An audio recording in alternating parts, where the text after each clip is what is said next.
ഒരു ചെറിയ പട്ടണത്തിൻ്റെ അറ്റത്ത് പഴയ ഒരു വീടുണ്ടായിരുന്നു ട്ടോ. ആ വീട്ടിൽ താമസിച്ചിരുന്ന രാഘവൻ ചേട്ടനും ഭാര്യ മീരയും അവരുടെ 10 വയസ്സുള്ള മകൾ അനുവുമായിരുന്നു. അവരുടെ കുടുംബത്തിലെ ഏറ്റവും പ്രധാനപ്പെട്ട ഒരാൾ കൂടി ഉണ്ടായിരുന്നു, റോക്കി. റോക്കി ഒരു സാധാരണ കുഞ്ഞല്ല കേട്ടോ. അവൻ അനുവിൻ്റെ ഏറ്റവും അടുത്ത സുഹൃത്തും മീരയുടെ മകനും രാഘവൻ്റെ വീട്ടുകാവൽക്കാരനും ആയിരുന്നു. അവനെ അവർ വീട്ടിലെത്തിച്ചത് ഒരു മഴയുള്ള രാത്രിയിലായിരുന്നു. അന്ന് റോക്കി ഒരു ചെറിയ കുഞ്ഞു കുട്ടിയായിരുന്നു.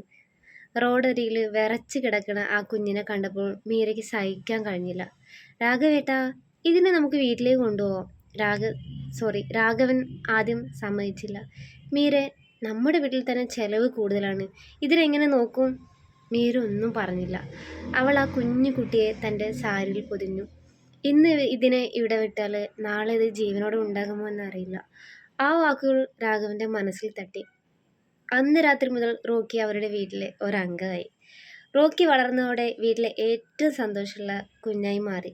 രാവിലെ രാഘവൻ ജോലിക്ക് പോകുമ്പോൾ റോക്കി ഗേറ്റ് വരെ കൂടെ പോകും. മീര അടുക്കളയിൽ പാചകം ചെയ്യുമ്പോൾ അവൻ അടുക്കളയിൽ വാതിലിന് സമീപം കിടക്കും. അവന് സ്കൂളിൽ പോകുമ്പോൾ റോക്കി അവളുടെ ബാഗ് പിടിച്ചു വലിക്കും. റോക്കി വിട്, അവന് ചിരിക്കും. പക്ഷെ റോക്കി വിടുകയേ ചെയ്യില്ല. അവൾ പോകുന്നത് അവന് ഇഷ്ടേ അല്ലായിരുന്നു. സ്കൂൾ ബസ് വരുമ്പോൾ പോലും റോക്കി ഗേറ്റിന് മുന്നിൽ നിൽക്കും. അവന് ബസ്സിൽ കയറുന്നവരെ അവൾ കൈവീശി പറയും, വൈകുന്നേരം വരാ റോക്കി. റോക്കി വാലിലാട്ടിക്കൊണ്ട് അവളെ വിഷമത്തോടെ നോക്കി നിൽക്കും. അനുവിന് വീട്ടിൽ ആരോടും പറയാൻ കഴിയാത്ത ചില കാര്യങ്ങളുണ്ടായിരുന്നു.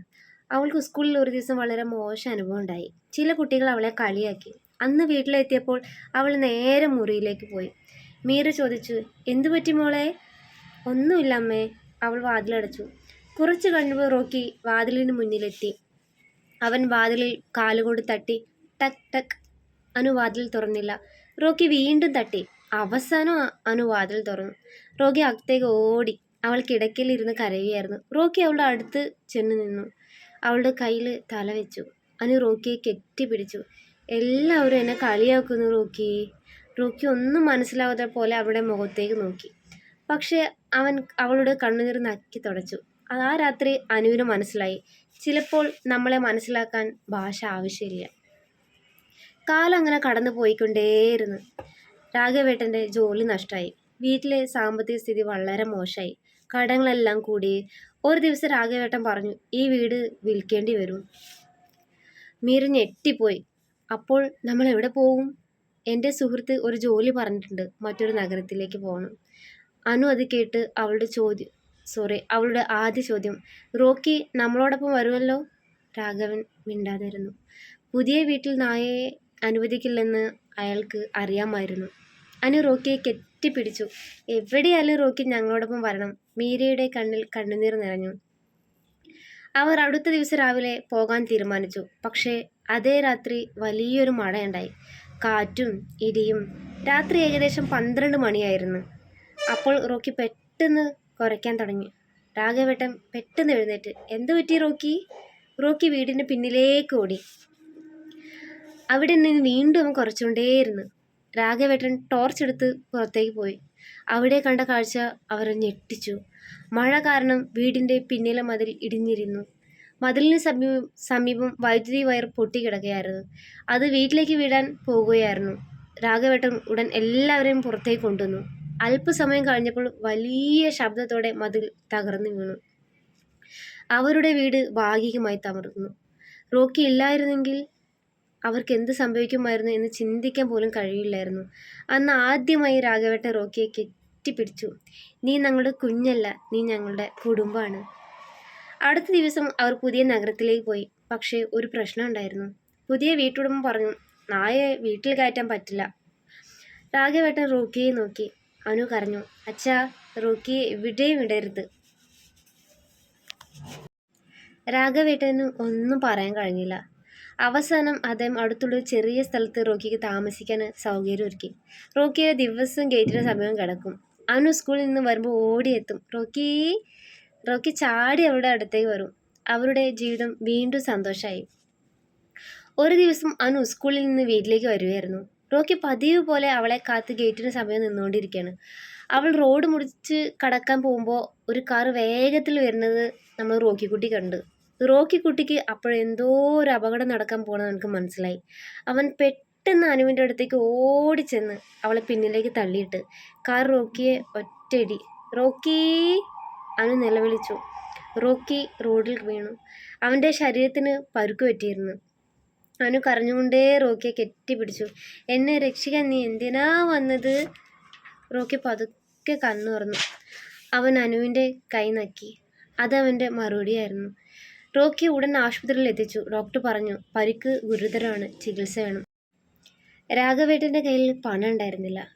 അവൻ തൻ്റെ സുഹൃത്തുക്കളെ വിളിച്ചു. മീര തൻ്റെ ആഭരണങ്ങളിൽ ഒന്ന് വിറ്റു. അനു തൻ്റെ ചെറിയ പിഗ്ഗി ബാങ്ക് പൊട്ടിച്ചു. അതിൽ മുഴുവൻ പണവും ആശുപത്രിയിൽ കൊണ്ടുവന്നു. ഡോക്ടർ, ഇത് മുഴുവൻ എടുത്തോളൂ. ഡോക്ടർ അവളെ നോക്കി. ഇത് മതിയായില്ലല്ലോ മോളെ. അനു കരഞ്ഞു. എൻ്റെ റോക്കിയെ രക്ഷിക്കണം, വേറെ ഒന്നും എനിക്ക് വേണ്ട. അവളുടെ വാക്കുകൾ കേട്ടപ്പോൾ ആശുപത്രിയിലെ ഒരു ജീവനക്കാരൻ സഹായിക്കാൻ തീരുമാനിച്ചു. അങ്ങനെ പലരുടെയും സഹായത്തോടെ റോക്കിയുടെ ചികിത്സ തുടങ്ങി. കുറച്ച് ദിവസങ്ങൾക്ക് ശേഷം റോക്കി കണ്ണു തുറന്നു. അവൻ്റെ ആദ്യ കാഴ്ച അനുവായിരുന്നു.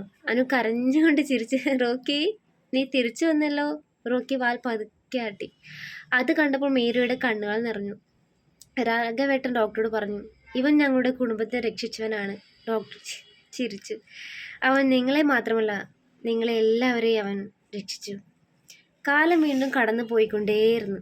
അനുകുട്ടി വളർന്ന് അവൾ കോളേജിൽ ചേർന്നു. പിന്നീട് ഒരു ദിവസം അവൾക്ക് മറ്റൊരു നഗരത്തിലെ ജോലി ലഭിച്ചിട്ട് അവിടേക്ക് പോകേണ്ടി വന്നു. പോകുന്നതിന് മുമ്പ് അവൾ റോക്കിയുടെ അടുത്ത് പോയിരുന്നു. റോക്കി അപ്പോഴേക്കും വയസ്സായിട്ടുണ്ടായിരുന്നു കേട്ടോ. അവൻ്റെ ഓട്ടമെല്ലാം കുറഞ്ഞിരുന്നു, കാഴ്ചയും കുറഞ്ഞു പോയി. അനു അവൻ്റെ തലയിൽ കൈവച്ചു. ഞാൻ പോയാലും നീ എന്നെ കാത്തിരിക്കണം കേട്ടാ. റോക്കി അവളുടെ മുഖത്തേക്കൊന്ന് നോക്കി. അവനൊന്നും പറയാനില്ലായിരുന്നു. പക്ഷെ അവൻ്റെ കണ്ണുകൾ എല്ലാം അവളോട് പറഞ്ഞു. അനു ജോലി ചെയ്യുന്നത് ദൂരെയുള്ളൊരു നഗരത്തിലായിരുന്നു കേട്ടാ. ബട്ട് അവൾ എല്ലാ ദിവസവും റോക്കി കുട്ടീനെ വീഡിയോ കോളിൽ കാണും. റോക്കി ഫോൺ സ്ക്രീനിലേക്ക് നോക്കും. അവൾ ചോദിക്കും, എന്നെ ഓർമ്മയുണ്ടാ? റോക്കി വാൽ ലൈറ്റ് ആട്ടിക്കൊണ്ടേയിരിക്കും. ഒരു ദിവസം അനുവിൻ്റെ അമ്മയുടെ ഫോൺ വന്നു. മോളെ, റോക്കിയുടെ ആരോഗ്യം വളരെ മോശമാണ്. അനു ഉടൻ വീട്ടിലേക്ക് പുറപ്പെട്ടു. അവൾ എത്തിയപ്പോൾ രാത്രി നിറയെ വൈകിയിരുന്നു. റോക്കി മുറ്റത്ത് കിടക്കായിരുന്നു, വളരെ ക്ഷീണിതനായി. അനുവിൻ്റെ ശബ്ദം കേട്ടപ്പോൾ റോക്കി പതുക്കെ കണ്ണുറന്നു. അവൻ എഴുന്നേൽക്കാൻ ശ്രമിക്കുന്നുണ്ട്, പക്ഷെ അവനെ കൊണ്ട് പറ്റണില്ല. അവന് ഓടിയെത്തി അവനെ കെട്ടിപ്പിടിച്ചു. റോക്കി, ഞാൻ വന്നല്ലോ. റോക്കി അവളുടെ തലയിൽ കൈവച്ചു. അനു കരഞ്ഞു. എന്നെ കാത്തിരിക്കുകയാണോ നീ? റോക്കി പതുക്കെ അവളുടെ കൈ നക്കി. അന്ന് രാത്രി എല്ലാവരും റോക്കിയുടെ അടുത്തിരുന്നു. മീര അവൻ്റെ തലയിൽ കൈവച്ചു. രാഘവൻ അവൻ്റെ അരികിലിരുന്നു. അനു റോക്കിയെ കെട്ടിപ്പിടിച്ചു. നീ ഞങ്ങളെ വിട്ടു പോരുത്. റോക്കി പതുക്കെ കണ്ണുകളടച്ചു. അവൻ്റെ ശ്വാസം വളരെ പതുക്കെയായി. അനു കരഞ്ഞുകൊണ്ട് പറഞ്ഞു, റോക്കി, ഞാൻ നിന്നെ ഒരിക്കലും മറക്കില്ല. റോക്കി അവസാനമായി കണ്ണു തുറന്നു. അവൻ അനുവിനെ നോക്കി. അവൻ്റെ വാൽ പതുക്കെ ആട്ടി. പിന്നെ അവൻ ശാന്തമായിട്ട് കണ്ണുകളടച്ചു. റോക്കി കുട്ടി അങ്ങനെ ഈ ലോകത്തോട് വിട പറഞ്ഞു. വീട്ടിൽ വലിയൊരു നിശബ്ദത മാത്രമായിരുന്നു. അനുവിൻ്റെ കരച്ചിൽ മാത്രം കേൾക്കാം. ഒരു കുഞ്ഞു ജീവന്, പക്ഷെ അതിലേക്ക് നമ്മോട് സംസാരിക്കാനേ കഴിയില്ല. നമ്മുടെ ഭാഷ ഇവർക്ക് മനസ്സിലാവില്ല. പക്ഷേ നമ്മൾ കരയുമ്പോൾ അവർ നമ്മളെ അടുത്ത് വരും. നമ്മൾ ഒറ്റയ്ക്കാകുമ്പോൾ അവർ നമ്മളെ കൂടെ ഉണ്ടായിരിക്കും. നമ്മൾ വീട്ടിലേക്ക് വരുമ്പോൾ ലോകത്തിലെ ഏറ്റവും വലിയ സന്തോഷമുള്ളത് അവരുടെ മുഖത്ത് കാണാം. കാരണം എനിക്കത് അനുഭവമുണ്ട്. എൻ്റെ വീട്ടിൽ 3 മക്കളുള്ളതുകൊണ്ട്. അതുകൊണ്ട് നമ്മളൊരു കുഞ്ഞിനെ വളർത്തുമ്പോഴേ അവനൊരു വളർത്തു മൃഗമായിട്ട് ആരും കാണരുത്. അവരുടെ ലോകം പലപ്പോഴും നമ്മളാണ്. റോക്കിക്കുട്ടീൻ്റെ കഥ ഇവിടെ അവസാനിച്ചില്ല. കാരണം അവന് ജീവിച്ചിരുന്ന വർഷങ്ങൾക്കപ്പുറം അവൻ്റെ സ്നേഹം, അവനെ സ്നേഹിച്ച മനുഷ്യരുടെ ഹൃദയത്തിൽ ഇപ്പോഴും ജീവിച്ചുകൊണ്ടേയിരുന്നു. റോക്കിക്കുട്ടി ഇല്ലാത്ത വീട് വളരെ ശൂന്യമായി. ഗേറ്റിന് സമീപം അവൻ കിടന്നിരുന്ന ഇടവും അവിടെ ഇപ്പോൾ ആരുമില്ല. അനു ദിവസവും ആ സ്ഥലം പോയി നോക്കും. പിന്നെ കുറച്ച് ദിവസങ്ങൾക്ക് ശേഷം അനുക്കുട്ടി നമ്മുടെ തെരുവുള്ള മക്കൾക്കെല്ലാം ഫുഡ് കൊടുക്കാൻ തുടങ്ങി. ഒരു ദിവസം അവളൊരു ചെറിയ കുഞ്ഞുകുട്ടീനെ കണ്ടു. അത് റോക്കിയെ പോലെ തന്നെ അവളെ നോക്കി നിന്ന്. അനുക്കുട്ടി അതിനെ എടുത്ത്. അവളുടെ കണ്ണുകളിൽ കണ്ണീര്. നീ റോക്കിയല്ലേ? പക്ഷേ നിന്നിൽ ഞാൻ അവനെ കാണുന്നു. അവൾ കുഞ്ഞുവാവയെ വീട്ടിലേക്ക് കൊണ്ടുപോയി. അങ്ങനെ അവരുടെ സ്നേഹകഥ വീണ്ടും തുടങ്ങിക്കൊണ്ടേയിരുന്നു. അപ്പോൾ ഈ കഥ നിങ്ങൾക്ക് എല്ലാവർക്കും ഇഷ്ടമായിട്ടെന്ന് വിചാരിക്കുന്നുണ്ട്. ഇഷ്ടമായിട്ടുണ്ടെങ്കിൽ ഈ വീഡിയോ കണ്ടിട്ട് എല്ലാവരും ലൈക്ക് ചെയ്യുക, സപ്പോർട്ട് ചെയ്യുക. പിന്നെ എൻ്റെ മക്കളെ ഇഷ്ടമുള്ളവർ എല്ലാവരും ഞങ്ങളെ വീഡിയോ ഇനിയും കാണണം, ഞങ്ങൾക്ക് സപ്പോർട്ട് ചെയ്യണം. പെറ്റ്സുകളെ ഇഷ്ടപ്പെടുന്ന എല്ലാവരും ഒരു നേരത്തെ ആഹാരമെങ്കിലും അവർക്ക് നമ്മൾ കഴിക്കുന്ന ബാക്കിയുള്ള കുറച്ചെങ്കിലും ഒരു പിടി ചോറെങ്കിലും അവർക്ക് വെച്ച് കൊടുക്കുക. അത് കാക്ക, പൂച്ച, ആട്, കോഴി ഏതായാലും വേണ്ടില്ല. നമ്മളെ കാരണം മറ്റൊരാളെ വയറ് നിറയാൻ പറ്റുന്നില്ല, അതല്ലേ നമ്മളെ ഏറ്റവും വലിയ സന്തോഷം. അപ്പോൾ എല്ലാവർക്കും ഇനി അടുത്ത വീഡിയോയിൽ കാണാം. എല്ലാവരും സുഖമായിട്ടിരിക്കുന്നു ഞാൻ വിശ്വസിക്കുന്നു.